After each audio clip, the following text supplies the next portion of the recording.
অনেকের সাথে কাজ করেছি আমি। তারপর আমি যেটা বললাম খুব রিসেন্টলি জয় শাহরিয়ার, তার সাথে কাজ করেছি। প্রিন্স মাহমুদের সাথে মোটামুটি প্রতি ঈদে একটা করে কাজ করা হয়। একটু শেষ করে ফোন দিব ওনাকে যে আচ্ছা রেকর্ডিং আসবো নাকি না এখন। তো মোটামুটি আমি অনেকের সাথেই কাজ করার চান্স আমি পেয়েছি।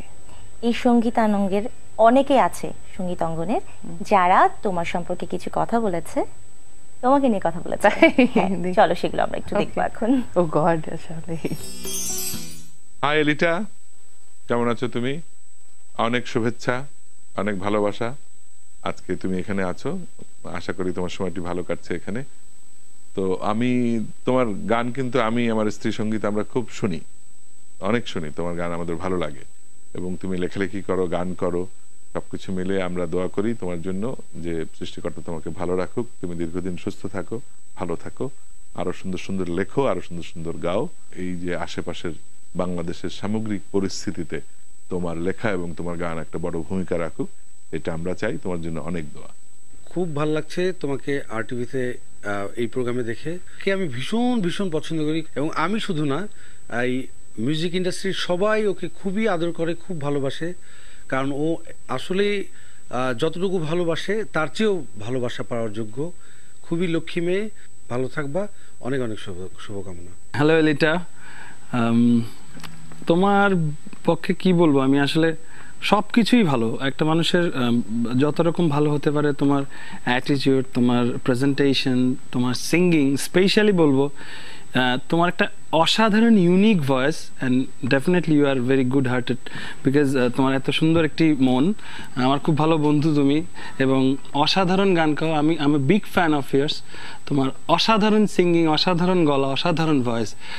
অনেক দিন বেঁচে থাকো আমাদের মধ্যে এবং আমাদেরকে আরও সুন্দর সুন্দর গান দাও, এবং আমার ইচ্ছা তোমাকে নিয়ে কাজ করার। আই হোপ হবে একদিন ইনশাল্লাহ আমাদের বন্ধুত্ব সম্পর্ক আরও স্ট্রং হবে। So keep going, good luck. Elita আপু কেমন আছেন? খুব ভালো লাগছে আপুর সম্পর্কে কিছু কথা বলতে পেরে। আমি খুব পছন্দ করি আর অনেক বড় ফ্যান আপনার, কারণ আপনার গান অসম্ভব, আমি কেন শ্রোতা দর্শকে সবার একটা আলাদা কোয়ালিটি আপনার ভয়েসের মধ্যে, সেই জন্য সেটা সবাইকে আকর্ষণ করে সবসময়। সবসময় আপনি ভালো থাকবেন, আপনার জন্য অনেক অনেক শুভকামনা। আসলে আমি বরাবরই এলিটা আপুর ভয়েসের একজন বিশাল বড় ফ্যান, কারণ গতানুগতিক ভয়েস আমাদের মেয়েদের যেরকম থাকে, এলিটা আপুর ভয়েস তার চেয়ে একদমই ভিন্ন। আল্লাহর উপরে আমার মাঝে মাঝে খুব রাগ হয়, কেন ওরকম একটা ভয়েস উনি আমাকে দেননি। কিন্তু যাই হোক, যা দিয়েছেন তাই নিয়ে আমি সন্তুষ্ট থাকতে চাই। এলিটা আপু, আপনার জন্য আমার পক্ষ থেকে অনেক অনেক শুভেচ্ছা।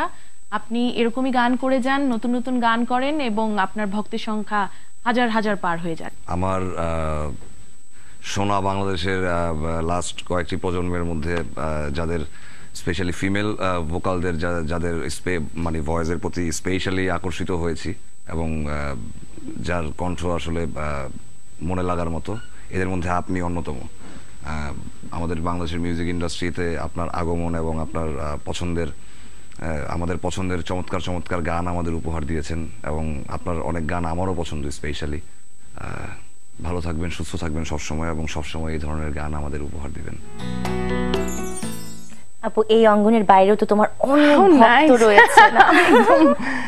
না, থ্যাংক ইউ, ভালো লাগছে। ভক্তদের নিয়ে কোনো মজার অভিজ্ঞতা আছে? ভক্তদের নিয়ে আসলে আমি তো আসলে খুব একটা ওরকম কি বলবো, মানে রাস্তাঘাট দিয়ে গেলেই যে আমাকে সবাই ধরে তা কিন্তু না।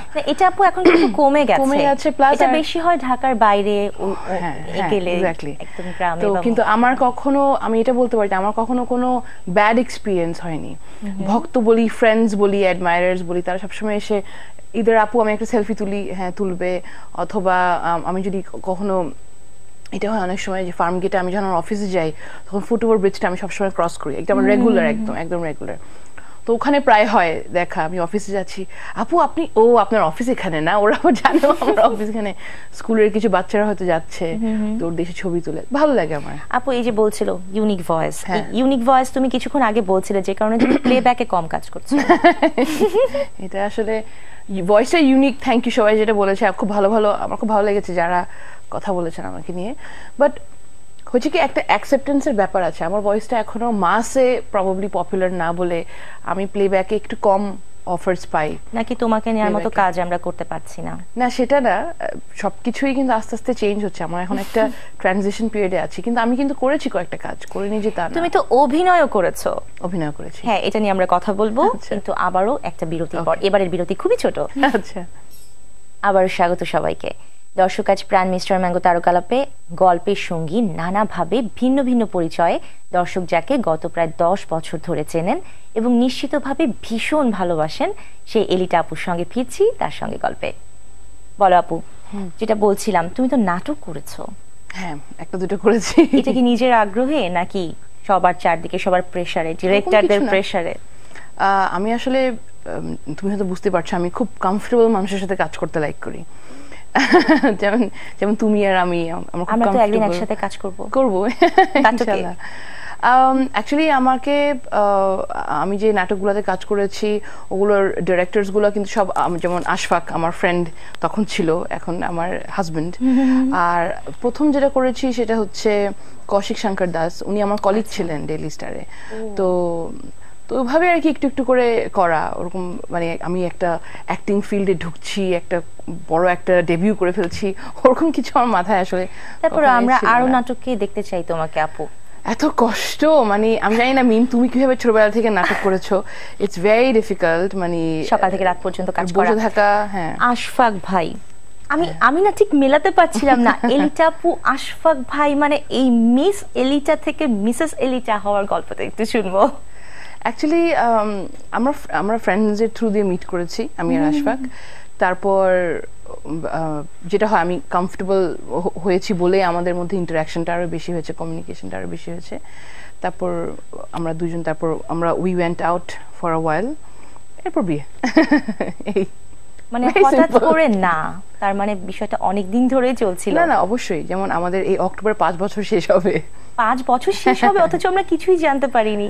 আমি যারা আসলে আমাদের ফ্রেন্ডরা জানে, খুব ইভেন ফেসবুকেও দেখি যে খুব একটা অ্যাক্টিভ না, মানে এই জিনিসগুলো, মানে পার্সোনাল জিনিসগুলো, আমি পার্সোনাল জিনিসপত্র খুব একদম নিজে কাউকে বলি না, জিজ্ঞেস করলে আমাকে আমি অবশ্যই আনসার করি। বাট আশফাক ভাইয়ের সাথে তো কাজ করা হয়েছে, বিয়ের পরে কাজ করা হয়েছে ওনার কোনো নাটকে? না, করা হয়নি। আচ্ছা আপু, তুমি কিভাবে এত কিছু ম্যানেজ করো বলো? সাংবাদিকতা খুবই ডিফিকাল্ট, এখন আবার সংসার কেমন লাগছে? ভালোই লাগছে। এখনো ওভাবে বুঝে উঠতে পারিনি আসলে সংসার জিনিসটা যে কতটা ডেঞ্জারাস বা ডিফারেন্ট একটা এন্টিটি, ওটা এখনো বুঝে ওঠা হয়নি। বাট একটা জিনিস হচ্ছে যে আমরা দুজনেই কিন্তু কাজ করি, আমরা দুজনেই ব্যস্ত থাকি, দুজনেই কাজ করি। তো ওই দুজনের যে কাজের প্রতি যে একটা রেসপেক্ট, আমি ওর কাজটাকে রেসপেক্ট করছি, ও আমার কাজটাকে রেসপেক্ট করছে, ওই জিনিসটা থ্যাঙ্ক গড এখনো আছে আমাদের মধ্যে, যার জন্য মনে হয় সংসারটা চলে যাচ্ছে। আর আপু, তুমি এখন মানে ভবিষ্যতে আর কি প্ল্যান আছে তোমার? কি নিয়ে কাজ করতে চাচ্ছো, বা গানের আর কয়েকটা অ্যালবাম করার প্ল্যান আছে, এবং আমরা তোমার আর কি কাজ পাচ্ছি? আমি ফিউচারে আমি কিছু সিঙ্গলস বের করার চেষ্টা করছি এখন। সিঙ্গলস বের করব, ডিজিটাল মিডিয়াতে আমি আরেকটু কাজ করতে যাচ্ছি, অনলাইনে কিছু ভিডিও নিয়ে কাজ করব। আমি ইউথদেরকে নিয়ে কাজ করতে চাই, ইউথ বাংলাদেশে। আর আমি ইন্টারন্যাশনাল প্ল্যাটফর্মে আসলে একটা আইডেন্টিটি গ্রো করতে চাই, এটা আমার একটা লেটেস্ট একটা ইচ্ছা আছে। তো দেখি, অনেক কিছুই তো ইচ্ছা দেখি। তুমি তো আপু রেডিও স্বাধীনে কাজ করছো, উইমেন রাইটস এর উপর একটা প্রোগ্রাম করছো, আর কি কাজ করছো, ওটা নিয়ে একটু। আমি রেডিও ফুটিতে ছিলাম প্রায় 2.5 বছর, আমি মানে সপ্তাহে একটা করে শো করতাম। তারপর ওইটা একটু অফ হয়েছে কয়েকদিনের জন্য। তো ঠিক ওই সময়টাতে তখন রেডিও স্বাধীন আমাকে বললো যে এরকম একটা 12 এপিসোডের একটা ব্র্যাকের সাথে একটা প্রোগ্রাম আছে, উইমেন্স ইস্যুস, উইমেন্স রাইটস নিয়ে একটা প্রোগ্রাম, ডোমেস্টিক ভায়োলেন্স, এগুলো নিয়ে। তো would you like to host it? তো পুরাই ডিফারেন্ট একটা প্রোগ্রাম রেডিও ফুর্তি থেকে। তো আমি ভাবলাম যে হ্যাঁ করি, এটা একটা এক্সপিরিয়েন্স হবে। প্লাস আমি উইমেন্স রাইটস অ্যান্ড ইস্যুস নিয়ে অনেক লেখালেখিও করি, তো আমার জন্য এটা ভালোও হবে, হয়তো শেখাও হবে অনেক জিনিস। তো ওইটা এখন আমি করছি সপ্তাহে একদিন, এটা বুধবার রাত 11 থেকে 1টা পর্যন্ত লাইভ যায় এই প্রোগ্রামটা। রিটা আপু, তোমার কাছ থেকে গান শুনবো। আচ্ছা ঠিক আছে, আমি তাহলে নতুন অ্যালবামের একটা গান করি। হ্যাঁ, নতুন অ্যালবামের একটা গান শুনবো। আমরা কি গান শুনতে বিদায় যাচ্ছি নাকি গান শুনে? হ্যাঁ, আমরা গান শুনতে বিদায় নিব। তার আগে তুমি দর্শকদেরকে কিছু একটা বলে। আমি দর্শককে বলবো থ্যাংক ইউ ভেরি মাচ আমাকে সবসময় সাপোর্ট করার জন্য। আমার এই অ্যালবামটা প্লিজ একটু কিনবেন, অনলাইনেও আছে, অনলাইনে যদি কিনেন তাহলে আমাদের জন্য ভালো, আমার জন্য ভালো হয়। এবং জেনুইন ক্রিটিসিজম করবেন, জেনুইন একটা ফিডব্যাক দিবেন, ভালো লাগলে বলবেন ভালো লেগেছে, খারাপ লাগলে বলবেন খারাপ লেগেছে, কেন লেগেছে। এটা অনেক হেল্পফুল আমাদের জন্য। Thank you R TV. দর্শক, আমরা আরেকটু কথা বলতে চাই আপুর সঙ্গে। হ্যাঁ, হ্যাঁ, আমরা আচ্ছা। আরেকটু সময় পেয়েছি, যদিও আপু বিদায় নিয়ে নিয়েছে। আচ্ছা। সেটা হচ্ছে নতুন অ্যালবাম নিয়ে। হ্যাঁ, নতুন অ্যালবামের কয়েকটি গান নিয়ে কিছু বলবো। এই অ্যালবামে আমি সব ইয়াং, আমার সব বন্ধু বান্ধব, আমার ছোট ভাই, ওদের সাথে কাজ করেছি। যেমন ফুয়াদের সাথে একটা কাজ করেছি, সন্ধি, শাকের, পলাশ, অনেকের সাথে। এবং এখানে দুটো নাটকের গান আছে। আচ্ছা আচ্ছা। একটা দুটাই হচ্ছে আশফাকের বানানো এবং লেখা। আচ্ছা। একটা আছে ল্যান্ডফোনের দিনগুলোতে প্রেম, এটা খুব পপুলার হয়েছে, টাইটেল সং ছিল বোধহয়। টাইটেল সংই ছিল। হ্যাঁ, তো আমি কি এখন গাইবো নাকি একটু পরে গাইবো নাকি? একটু পরে। আচ্ছা ঠিক আছে, ফাইন। এই গানটি গাইতে হবে, তার আগে একটা কথা জিজ্ঞেস করবো, সেটা হচ্ছে এখন যারা আসছে গান করছে তারা কেমন কাজ করছে? আপু তুমি তো অনেকদিন ধরেই আছো, তোমারও অনেক সিনিয়রদের সাথে কাজ করেছো, তোমার অনেক জুনিয়রদের সাথেও তুমি এখন কাজ করছো, কেমন লাগছে? মানে তারা কতটা এখন যারা আসছে কমিটমেন্টের দিক থেকে তারা কমিটমেন্ট? অবশ্যই তোমার প্রতি জেনারেশনে এরকম হয় যে কোনো ফিল্ডে, যে এক ঝাঁক আসে, যারা কমিটমেন্ট রাখতে পারে তারা থাকে, যারা হার্ডওয়ার্ক করতে পারে তারা থাকে, বাকিরা ঝরে পড়ে যায়। তো একই জিনিসই কিন্তু এই জেনারেশনে হচ্ছে, এক ঝাঁক আসছে, গান করছে বা গানের সাথে সাথে আরো অনেক কাজই করছে, কিন্তু যারা টিকে থাকতে পারছে তারা আছে, যারা পারছে না তারা হয়তো অন্য কাজে চলে যাচ্ছে। তো আমি এই দুই পার্টিকেই কিন্তু বলবো, প্লিজ ডোন্ট গিভ আপ। তোমরা যেটাই করছো না কেন, স্টিক টু দ্যাট। হ্যাঁ, স্টিক টু দ্যাট। এখানে ডিপ্রেসড হওয়ার বা ডিস্ট্রেসড হওয়ার কোনো কারণ নেই। আপু তোমাকে অনেক অনেক ধন্যবাদ। তোমাকে অনেক আজকে আমি একটু দর্শকদের সাথে বিদায় নিয়ে নিচ্ছি। আমার তো নিয়ে নেওয়া হয়েছে। হ্যাঁ, তুমি আবার যদি কিছু বলতে চাও। আমি আর কিছু বলতে চাই না, আমি খালি এটা বলতে চাই, মিম আমার খুব প্রিয় একজন মানুষ এবং I am very proud of Mim, also because সে আমার ইউনিভার্সিটির, তো তার জন্য আমি একটু বায়াসড ওর প্রতি। এর জন্য, শুধু এর জন্য না, এটা একটা কারণ, এটা একটা কারণ। খুব ভালো কাজ করে। আই এম ভেরি হ্যাপি যে আজকে মিম আমরা দুজন একসাথে বসে গল্প করতে পেরেছি।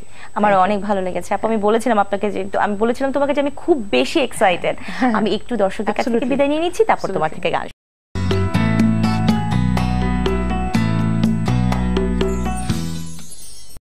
অনেকের সাথে কাজ করেছি আমি। তারপর আমি যেটা বললাম, খুব রিসেন্টলি জয় শাহরিয়ার, তার সাথে কাজ করেছি।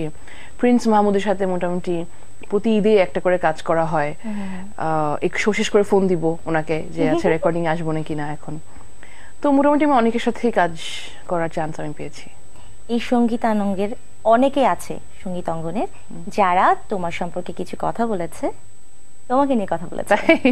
চলো সেগুলো আমরা একটু দেখবো এখন। ও গড, আসলে। হাই এলিটা, কেমন আছো তুমি? অনেক শুভেচ্ছা, অনেক ভালোবাসা। আজকে তুমি এখানে আছো, আশা করি তোমার সময়টি ভালো কাটছে এখানে। তো আমি তোমার গান কিন্তু আমি আমার স্ত্রী সঙ্গীত আমরা খুব শুনি, অনেক শুনি। তোমার গান আমাদের ভালো লাগে এবং তুমি লেখালেখি করো, গান করো, সবকিছু মিলে আমরা দোয়া করি তোমার জন্য যে সৃষ্টিকর্তা তোমাকে ভালো রাখুক, তুমি দীর্ঘদিন সুস্থ থাকো, ভালো থাকো, আরো সুন্দর সুন্দর লেখো, আরো সুন্দর সুন্দর গাও। এই যে আশেপাশের বাংলাদেশের সামগ্রিক পরিস্থিতিতে তোমার লেখা এবং তোমার গান একটা বড় ভূমিকা রাখুক, এটা আমরা চাই। তোমার জন্য অনেক দোয়া। খুব ভালো লাগছে তোমাকে আরটিভিতে এই প্রোগ্রামে দেখে। আমি ভীষণ ভীষণ পছন্দ করি এবং আমি শুধু না, এই মিউজিক ইন্ডাস্ট্রির সবাই ওকে খুবই আদর করে, খুব ভালোবাসে, কারণ ও আসলে যতটুকু ভালোবাসে তার চেয়েও ভালোবাসা পাওয়ার যোগ্য। খুবই লক্ষ্মী মেয়ে, ভালো থাকবা, অনেক অনেক শুভকামনা। হ্যালো এলিটা, তোমার পক্ষে কি বলবো, আমি আসলে সব কিছুই ভালো। একটা মানুষের যত রকম ভালো হতে পারে, তোমার অ্যাটিটিউড, তোমার প্রেজেন্টেশন, তোমার সিঙ্গিং, স্পেশালি বলবো তোমার একটা অসাধারণ unique voice, and definitely you are very good hearted because তোমার এত সুন্দর একটি মন। আমার খুব ভালো বন্ধু তুমি, এবং অসাধারণ গান গাও। আমি বিগ ফ্যান অফ ইয়ার্স। তোমার অসাধারণ সিঙ্গিং, অসাধারণ গলা, অসাধারণ ভয়েস। অনেক দিন বেঁচে থাকো আমাদের মধ্যে এবং আমাদেরকে আরও সুন্দর সুন্দর গান দাও। এবং আমার ইচ্ছা তোমাকে নিয়ে কাজ করার, আই হোপ হবে একদিন ইনশাল্লাহ। আমাদের বন্ধুত্ব সম্পর্ক আরও স্ট্রং হবে। So keep going, good luck. Elita আপু কেমন আছেন? খুব ভালো লাগছে আপুর সম্পর্কে কিছু কথা বলতে পেরে। আমি খুব পছন্দ করি আর অনেক বড় ফ্যান আপনার, কারণ আপনার গান অসম্ভব বা আমি কেন, শ্রোতা দর্শকের সবার একটা আলাদা কোয়ালিটি আপনার ভয়েসের মধ্যে, সেই জন্য সেটা সবাইকে আকর্ষণ করে সবসময়। আপনি ভালো থাকবেন, আপনার জন্য অনেক অনেক শুভকামনা। আসলে আমি বরাবরই আলিচা আপুর ভয়েসের একজন বিশাল বড় ফ্যান, কারণ গতানুগতিক ভয়েস আমাদের মেয়েদের যেরকম থাকে, আলিচা আপুর ভয়েস তার চেয়ে একদমই ভিন্ন। আল্লাহর উপরে আমার মাঝে মাঝে খুব রাগ হয়, কেন ওরকম একটা ভয়েস উনি আমাকে দেননি। অ্যাকচুয়ালি আমাকে আমি যে নাটকগুলোতে কাজ করেছি ওগুলোর ডিরেক্টরসগুলো কিন্তু সব যেমন আশফাক আমার ফ্রেন্ড তখন ছিল, এখন আমার হাজবেন্ড। আর প্রথম যেটা করেছি সেটা হচ্ছে কৌশিক শঙ্কর দাস, উনি আমার কলিগ ছিলেন ডেইলি স্টারে। তো ওইভাবে আর কি একটু একটু করে করা, ওরকম মানে আমি একটা অ্যাক্টিং ফিল্ডে ঢুকছি, একটা বড় একটা ডেবিউ করে ফেলছি, ওরকম কিছু আমার মাথায় আসলে। তারপর আমরা আরো নাটককে দেখতে চাই তোমাকে আপু।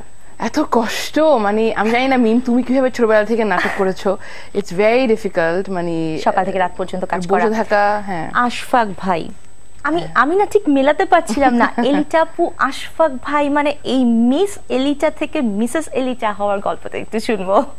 অ্যাকচুয়ালি আমরা ফ্রেন্ডসের থ্রু দিয়ে মিট করেছি আমি আর আশফাক। তারপর যেটা হয়, আমি কমফোর্টেবল হয়েছি বলে আমাদের মধ্যে ইন্টারাকশনটা আরো বেশি হয়েছে, কমিউনিকেশনটা আরো বেশি হয়েছে। তারপর আমরা দুজন, তারপর আমরা we went out for a while, এরপর বিয়ে। এই মানে হঠাৎ করে না, তার মানে বিষয়টা অনেক দিন ধরেই চলছিল। না অবশ্যই, যেমন আমাদের এই অক্টোবর 5 বছর শেষ হবে। 5 বছর শেষ হবে, অথচ আমরা কিছুই জানতে পারিনি। আমি যারা আসলে আমাদের ফ্রেন্ডসরা জানে, খুব ইভেন ফেসবুকেও দেখি যে খুব একটা অ্যাক্টিভ না, মানে এই জিনিসগুলো, মানে পার্সোনাল জিনিসগুলো, আমি পার্সোনাল জিনিসপত্র খুব একদম নিজে কাউকে একটু ওভার ব্রিজটা আমি সবসময় ক্রস করি, একদম রেগুলার, একদম রেগুলার। তো ওখানে প্রায় হয় দেখা, আমি অফিসে যাচ্ছি, আপু আপনি, ও আপনার অফিস এখানে না, ওরা জানে আমার অফিস এখানে, স্কুলের কিছু বাচ্চারা হয়তো যাচ্ছে, তোর দেশে ছবি তুলে, ভালো লাগে আমার। আপু এই যে বলছিল ইউনিক ভয়েস, ইউনিক ভয়েস তুমি কিছুক্ষণ আগে বলছিলে যে কারণে তুমি প্লেব্যাকে কম কাজ করছো। এটা আসলে ভয়েসটা ইউনিক, থ্যাংক ইউ সবাই যেটা বলেছে, খুব ভালো আমার খুব ভালো লেগেছে যারা কথা বলেছেন আমাকে নিয়ে। বাট হচ্ছে কি, একটা অ্যাকসেপ্টেন্সের ব্যাপার আছে, আমার ভয়েসটা এখনো মাসে প্রবাবলি পপুলার না বলে আমি প্লেব্যাকে একটু কম অফার্স পাই। নাকি তোমাকে নেওয়ার মতো কাজ আমরা করতে পারছি না? না, সেটা না, সবকিছুই কিন্তু আস্তে আস্তে চেঞ্জ হচ্ছে, আমরা এখন একটা ট্রানজিশন পিরিয়ডে আছি। কিন্তু আমি কিন্তু করেছি কয়েকটা কাজ, করিনি যে তা না। তুমি তো অভিনয়ও করেছো। অভিনয় করেছি, হ্যাঁ, এটা নিয়ে আমরা কথা বলবো, কিন্তু আবারও একটা বিরতির পর। এবারের বিরতি খুবই ছোট। আচ্ছা, আবার স্বাগত সবাইকে। দর্শক, আজ প্রাণ মিস্টার ম্যাঙ্গো তারকালাপে গল্পের সঙ্গী, নানাভাবে ভিন্ন ভিন্ন পরিচয়ে দর্শক যাকে গত প্রায় 10 বছর ধরে চেনেন এবং নিশ্চিতভাবে ভীষণ ভালোবাসেন, সেই এলিটা আপুর সঙ্গে ফিরছি তার সঙ্গে গল্পে। বলো আপু, যেটা বলছিলাম, তুমি তো নাটক করেছো। হ্যাঁ, একটা দুটো করেছি। এটা কি নিজের আগ্রহে নাকি সবার চারদিকে, সবার প্রেসারে, ডিরেক্টরদের প্রেসারে? আমি আসলে, তুমি হয়তো বুঝতে পারছো, আমি খুব কমফোর্টেবল মানুষের সাথে কাজ করতে লাইক করি। যেমন তুমি আর আমি, আমরা তো একদিন একসাথে কাজ করব ইনশাআল্লাহ। তো যাই হোক, যা দিয়েছেন তাই নিয়ে আমি সন্তুষ্ট থাকতে চাই। এলিটা আপু, আপনার জন্য আমার পক্ষ থেকে অনেক অনেক শুভেচ্ছা। আপনি এরকমই গান করে যান, নতুন নতুন গান করেন এবং আপনার ভক্তের সংখ্যা হাজার হাজার পার হয়ে যাক। আমার সোনা বাংলাদেশের লাস্ট কয়েকটি প্রজন্মের মধ্যে যাদের স্পেশালি ফিমেল ভোকালদের যাদের মানে ভয়েসের প্রতি স্পেশালি আকর্ষিত হয়েছি এবং যার কণ্ঠ আসলে মনে লাগার মতো, এদের মধ্যে আপনি অন্যতম। আমাদের বাংলাদেশের মিউজিক ইন্ডাস্ট্রিতে আপনার আগমন এবং আপনার আমাদের পছন্দের চমৎকার চমৎকার গান আমাদের উপহার দিয়েছেন এবং আপনার অনেক গান আমারও পছন্দ স্পেশালি। ভালো থাকবেন, সুস্থ থাকবেন সবসময় এবং সবসময় এই ধরনের গান আমাদের উপহার দিবেন। আপু, এই অঙ্গনের বাইরেও তো তোমার অনেক ভক্ত রয়েছে না? না, থ্যাংক ইউ, ভালো লাগছে। ভক্তদের নিয়ে কোনো মজার অভিজ্ঞতা আছে? ভক্তদের নিয়ে আসলে আমি তো আসলে খুব একটা ওরকম কি বলবো, মানে রাস্তাঘাট দিয়ে গেলেই যে আমাকে সবাই ধরে তা কিন্তু না। এটা আপু এখন কিন্তু কমে গেছে। প্লাস এটা বেশি হয় ঢাকার বাইরে গেলে, একদম গ্রামে। তো কিন্তু আমার কখনো, আমি এটা বলতে পারি, আমার কখনো কোনো ব্যাড এক্সপিরিয়েন্স হয়নি। ভক্ত বলি, ফ্রেন্ডস বলি, অ্যাডমায়ারার্স বলি, তারা সবসময় এসে ইদার আপু আমি একটা সেলফি তুলি, হ্যাঁ তুলবে, অথবা আমি যদি কখনো, এটা হয় অনেক সময় যে ফার্ম গেটে আমি যখন অফিসে যাই তখন